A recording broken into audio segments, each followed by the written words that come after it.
back to the Michigan Business Beat, brought to you on the Michigan Business Network. Chris Holman here.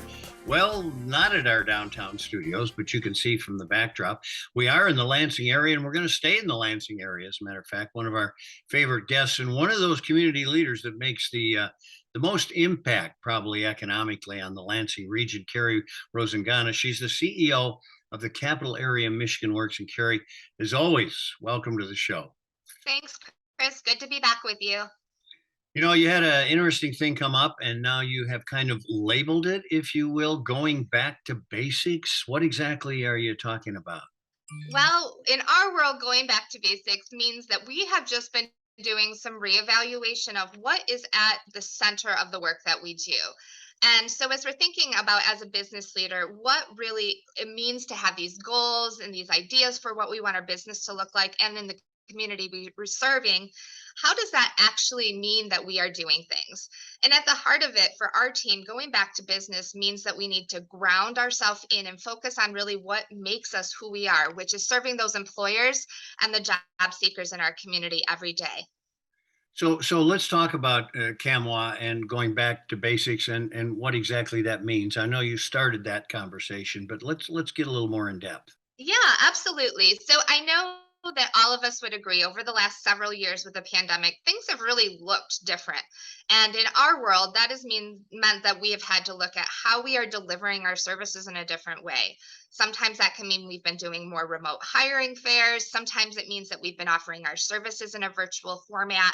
But we really wanted to look at what does it mean that is still consistent? What remains unchanged throughout this last several years? And that really is that commitment that we've made to serving our job seekers and our employers in the community. So even though we pivoted the ways that we've delivered some of our services to those employers and job seekers, at the heart, our mission and our focus has remained the same, which is to be a strong partner in the community to help impact, like you had mentioned, positive economic growth here within our community.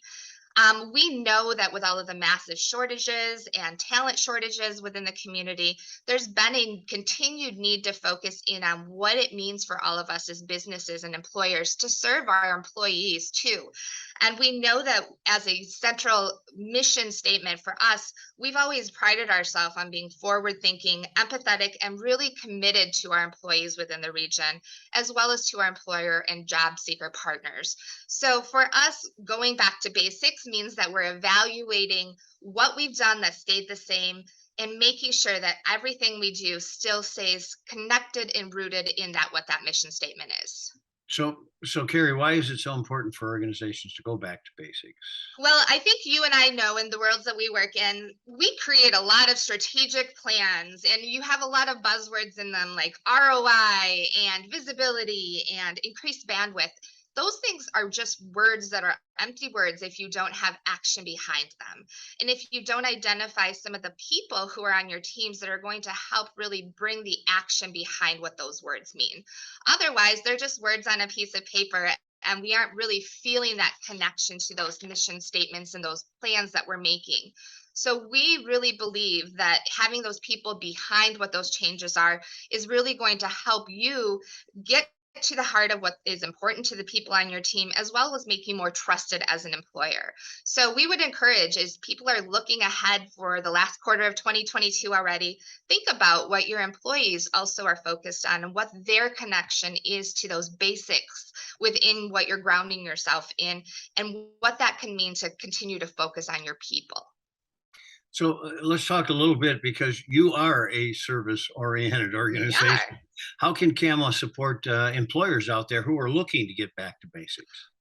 Well, one of the resources that we provide that's been a really dynamic program is our Business Resource Network. So, our Business Resource Network, or the BRN as we affectionately call it, is really aimed at connecting with employers and helping them support their employees to retain them. So, getting into what are some of the challenges that people are facing. And that gets back to that people centered focus because we have to recognize the people that we're working with and that are our employees.